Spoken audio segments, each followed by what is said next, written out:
ডাকসু নির্বাচনের বিরুদ্ধে এখনো অভাবনীয়, অকল্পনীয়, নজিরবিহীন তৎপরতা এবং পর্দার অন্তরালে ষড়যন্ত্র চলছে। খালি চোখে যেটা আমরা এখনো দেখি না। দর্শক, ডিপ স্টেট এখানে খেলছে। বলা যায় না কি হয়। ডাকসু নির্বাচনকে কেন্দ্র করে ফলাফল গণনার সময় বা নির্বাচনের মাঝপথে যে কোনো সময় অপ্রত্যাশিত কোনো অঘটন ঘটে যেতে পারে। তবে আমরা বিশ্বাস করি, যে কথাটা বারবার বলবো, আমাদের এই আলোচনা জারি রাখা সবার সতর্কতা ষড়যন্ত্রের পথ বন্ধ করে দিবে এবং ষড়যন্ত্র সফল হবে না। দর্শক, সেনাবাহিনী ডাকসু নির্বাচন আগ মুহূর্তে একটা বিবৃতি দিয়েছে। এই বিবৃতি আরো সন্দেহ সংশয় সৃষ্টি করেছে। এই বিবৃতি নিয়েও তোলপাড়, চুলচেরা বিশ্লেষণ হচ্ছে। আবার নানান গণমাধ্যম, বিশ্বাসযোগ্য আমার দেশ, বাংলা এডিশন, ইলিয়াসরা, আরো বিভিন্ন সেনাবাহিনীর ভিতরে খবর জান, এরকম অনেকেই আমাদের কাছে অনেক তথ্য দিচ্ছেন বা বলছেন যে ডাকসু নির্বাচন অ্যাট এনি কস্ট বানচাল করতে হবে। কারণ ডাকসু নির্বাচন এটা ডক্টর ইউনূসের জন্য চূড়ান্ত পরীক্ষা। এই ডাকসু নির্বাচন ডক্টর ইউনূস ঠিক মতো করতে পারলে পরবর্তী নির্বাচন করতে পারবেন, এই ভিত্তি প্রতিষ্ঠিত হবে। আর এই ডাকসু নির্বাচন যদি বানচাল হয়, করতে না পারেন, তাহলে ইউনূসের অধীনে কোনো নির্বাচন হবে, এই কথা পাগলও বিশ্বাস করবে না। এই জন্য যারা ইউনূসকে সরাতে চায়, যেমন ওয়াকার গং, যারা চায় যে নতুন কোনো তত্ত্বাবধায়ক সরকারের অধীনে নির্বাচন হোক, যেটা হাসিনাও চায়, ইউনূসের অধীনে কোনো নির্বাচন সম্ভব নয়, তারা এই ডাকসু নির্বাচন বানচাল করতে চায়। এখন এটা ইউনূসকে ব্যর্থ প্রমাণ করার ষড়যন্ত্র অংশ হিসেবে এই চেষ্টা চলছে। আবার শিবিরের বিজয় ঠেকাও এই থিওরিও আছে, দুইটাই আছে। তো এই ক্ষেত্রে দেখেন, চারদিকে যখন খবর ছড়িয়ে পড়ল, খুব গুরুত্বপূর্ণ পয়েন্ট, যেমন ইলিয়াস, বাংলা এডিশন, মাহমুদুর রহমান, আমার দেশ, এরা যদি বলে যে সেনাবাহিনী ষড়যন্ত্র করছে, এটা বাংলাদেশের মানুষ বিশ্বাস করে। আর ওয়াকাররা যতই বলুক যে না আমরা কিছু করছি না, ওটা মানুষ বিশ্বাস করে না। এখন আইএসপি এর একটা ব্যতিক্রমী বিবৃতি দিয়েছে। স্বাভাবিকভাবে বিবৃতির যে সিস্টেম, ওইভাবে না, একটু অন্যরকম বোল্ড কালার করে ইনফরমাল একটা বিবৃতি তাদের পেজে প্রচার করছে, বাংলাদেশ আর্মি পেজে। ওইটি আইএসপি এর বিবৃতি। তারা লিখেছে, বিশ্ববিদ্যালয় সময়ের আসন্ন কেন্দ্রীয় ছাত্র সংসদ নির্বাচনে বাংলাদেশ সেনাবাহিনীর কোনো সংশ্লিষ্টতা নেই, অথচ তারা ম্যাজিস্ট্রেসি পাওয়ার নিয়ে মাঠে আছে এবং ঢাকা বিশ্ববিদ্যালয় প্রশাসন বলেছে আমরা বিশ্ববিদ্যালয় ভোট কেন্দ্রগুলো থাকবে সেনাবাহিনীর নিয়ন্ত্রণে। তা এখন এই যে বিপরীতমুখী কথার কোনো চূড়ান্ত সমাধান আমরা পাইনি। এটা হওয়া উচিত ছিল কি, ঢাকা বিশ্ববিদ্যালয় প্রশাসন যখন বলেছে যে ঢাকা বিশ্ববিদ্যালয় ভোট কেন্দ্রগুলো সেনাবাহিনীর নিয়ন্ত্রণে থাকবে বা তাদেরকে আমরা মোতায়েন করব, এখন এটা আলাপ আলোচনা করে মোতায়েন করবে কি করবে না, একটা ফাইনাল কিছু, একটা আনুষ্ঠানিকভাবে দুই পক্ষের বৈঠক শেষে, যে যেহেতু ম্যাজিস্ট্রেসি পাওয়ার নিয়ে আছে, তারা রিজার্ভ ফোর্স হিসেবে থাকবে বা আশেপাশে থাকবে বা যেভাবে কোনো একটা কিছু তারা করবে, এটা নিয়ে একটা স্পষ্ট রোডম্যাপ থাকা একদম স্বাভাবিক ছিল।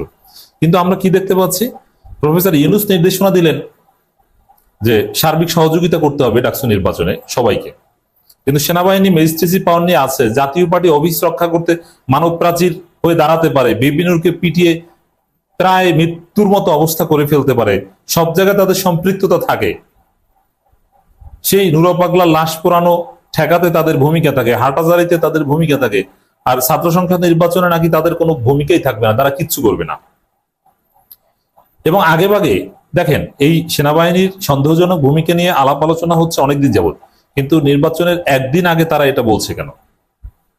এটাই কিন্তু মিলছে না হিসাব, সন্দেহজনক। এর অর্থ এই সেনাবাহিনী পর্দার অন্তরালে আকাম ঘটাতে পারে, আর এই জন্যই আগে ভাগে বলে রাখছে না না আমরা নাই ভাই, আমরা জড়িত না। অনেক সময় চোর অগ্রিম প্রচারণা চালায় যে না আমি তো ঢাকা যাইতেছি, এই যে বিকালে যাচ্ছে, কিন্তু ও যায় না, ও লুকিয়ে থাকে, তারপর ও চুরি করে, তারপর উদাও হয়ে যায়, তারপরে আবার ওই পরবর্তীতে প্রচারণা চালায়, আরে ভাই আমি তো একদিন আগেই বলছিলাম না আপনার কাছে ঢাকা গেছি, তা আমি চুরির সাথে সম্পর্কিত থাকি কিভাবে? ঘটনা এরকম অনেকটা। সেনাবাহিনী আগেই বিবৃতি দিয়ে বলে দিলে আমরা এর সাথে কোনো সম্পর্ক নেই, কিন্তু ঘটনা ওরা ঘটাতে পারে। বিশ্বস্ত সূত্রে অনেক তথ্য আছে আমাদের কাছে, সেনাবাহিনী নির্বাচন স্থগিত করাতে চায় ইউনূসকে ব্যর্থ করতে। শিবিরের বিজয় ঠেকানো, এটা সেনাবাহিনী, আরো নানান গোষ্ঠী, আওয়ামী লীগ, আরো অনেকের নির্বাচন স্থগিত করানোর বা নির্বাচন বানচাল করার ষড়যন্ত্রের সাথে হিসাব নিকাশ মিলে যাচ্ছে। এবং একই সাথে আপনারা দেখছেন যে ডাকসু নির্বাচনের হেভিওয়েট প্রার্থীদের আইডি ডিজেবল, এবং এটা নিয়ে ছাত্রদল সংবাদ সম্মেলন করেছে। সাদিক কায়েমের আইডি ডিজেবল, এবং আবিদুল ইসলাম খান তার আইডি ডিজেবল, এবং আরো অনেক গুরুত্বপূর্ণ প্রার্থী আইডি পাওয়া যাচ্ছে। শিবিরের মহানগরী সভাপতি শাকিল এবং আরো শিবির প্যানেলের প্রার্থীদের আইডি নাই। এই সাইবার অ্যাটাক এটা কারা করছে? এটাও একটা অঘটন, নির্বাচন আগে এটা একটা অঘটনের আলামত। এবং আমি দেখলাম যে ছাত্রদল সংবাদ সম্মেলন করে যে বক্তব্য দিয়েছে, ঘুরিয়ে ফিরে তারা শিবিরের দিকে ইঙ্গিত করেছে।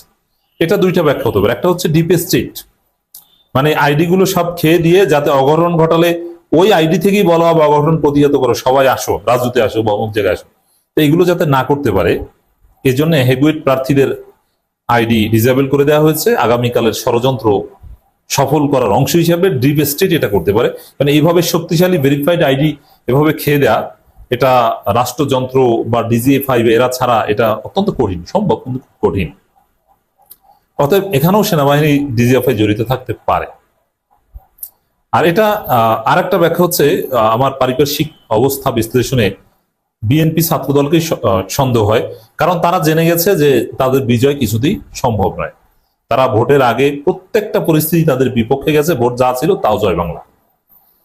এখন এই সাইবার অ্যাটাকের নিজেরা নিজেদের আইডি ডিসেবল করে থাকতে পারে, আর এবং সাদিক কায়েমদের আইডি খেয়ে দিয়ে থাকতে পারে। জিয়া বট ফোর্সের শক্তিশালী টেকনিক্যাল গ্রুপ রয়েছে, এবং এটার মাধ্যমে তার একটা সিম্পিতি অর্জনের চেষ্টা। এই যে দেখো আমাদের আইডি ডিসেবল করে দিচ্ছে, সিম্পিতি, আমাদেরকে ভোট দিও। কারা করছে? এটা শিবির করছে। আপনাদের কারো আইডি থাকবে না শিবির জিততে পারলে, এই কথা ওরা ইশারা ইঙ্গিতে বলার চেষ্টা করছে। এটা ওদের নাটক হতে পারে। আবার আগামীকাল নির্বাচন, এক পর্যায়ে ভোট গণনার সময় মাঝখানে ছাত্রদল অঘটন ঘটাতে পারে, বলবে যে এই যে নির্বাচন সুষ্ঠু হচ্ছে না, আমাদেরকে আগেই আইডি ডিসেবল করে সাইবার অ্যাটাক করা হয়েছিল, এই পরিস্থিতি কোনো নির্বাচন হতে পারে না, মানি না। এই নাটকের প্লট হতে পারে এটা, মানে অনেক ষড়যন্ত্র চলছে। তো এই ষড়যন্ত্রের জায়গাগুলো ঢাকা বিশ্ববিদ্যালয়ের শিক্ষার্থীদের এবং পুরো জাতিকে সতর্ক থাকতে হবে যাতে এগুলো বাস্তবায়ন না। আইএসপি এর বিবৃতিটা পুরোটাই সন্দেহজনক মনে হচ্ছে। এরকম হুজুর সাজার চেষ্টা একদিন আগে, এটা ডেফিনেটলি কনফিউজিং। সেনাবাহিনী হস্তক্ষেপের প্রশ্নে আসে না এই নির্বাচনে। এর আগেও সেনাবাহিনী কর্তৃক আনুষ্ঠানিকভাবে সংবাদ বিজ্ঞপ্তির মাধ্যমে বিষয়টি স্পষ্ট করা হয়েছে। কেন ভাই, আপনারা তো সব জায়গায় হস্তক্ষেপ করেন, ভিপি নুরের উপর হামলা করেন, জাতীয় পার্টির কার্যালয়ে হস্তক্ষেপ করেন। এই জায়গায় আপনাদের ইতিবাচক বা সরকারের নির্দেশ অনুযায়ী বিশ্ববিদ্যালয় কর্তৃপক্ষের চাহিদা অনুযায়ী আমরা পরিবেশ সুস্থ রাখতে তৎপর, এটা আপনারা কেন বলতে পারেন না? বলার কথা তো এটা, আপনার মিনিস্ট্রি পাওয়ার নিয়ে আছেন, ডাকলে আসতে বাধ্য, কিন্তু না, আপনারা এখন যাবেনই না এমন একটা ভাব। আসলে ঢাকা বিশ্ববিদ্যালয়ের সাথে সেনাবাহিনীর মনস্তাত্ত্বিক দূরত্ব আছে, হিস্ট্রিক্যাল অনেক কনফ্লিক্ট আছে, সেই 7 সালে ঘটনা আরো নানান সময় আছে। এই জন্য ঢাকা বিশ্ববিদ্যালয়ের ভালো সেনাবাহিনী দেখতে চায় না, এটা হতে পারে, অসম্ভব নয়।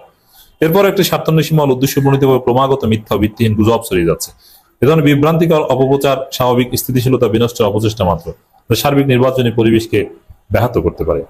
বাংলাদেশ সেনাবাহিনীর আশা করে দীর্ঘদিন পর অনুষ্ঠিত কেন্দ্রীয় ছাত্র সংসদ নির্বাচনের সুষ্ঠু গণতান্ত্রিক চর্চার মাধ্যমে সুশৃঙ্খল শান্তিপূর্ণভাবে সম্পন্ন হয় এবং আসন্ন জাতীয় সংসদ নির্বাচনের জন্য উদাহরণ সৃষ্টি করে। নির্বাচন অংশগ্রহণকারী প্রার্থী, ভোটার এবং সংসদের সবার প্রতি সেনাবাহিনী আন্তরিক শুভকামনা রইল। কেন আপনারা এটা বললেন যে আমরা আইন অনুযায়ী আমরা দায়িত্ব পালন করব, সরকারের নির্দেশনা অনুযায়ী, বিশ্ববিদ্যালয় কর্তৃপক্ষের চাহিদা অনুযায়ী। তো এই সামগ্রিক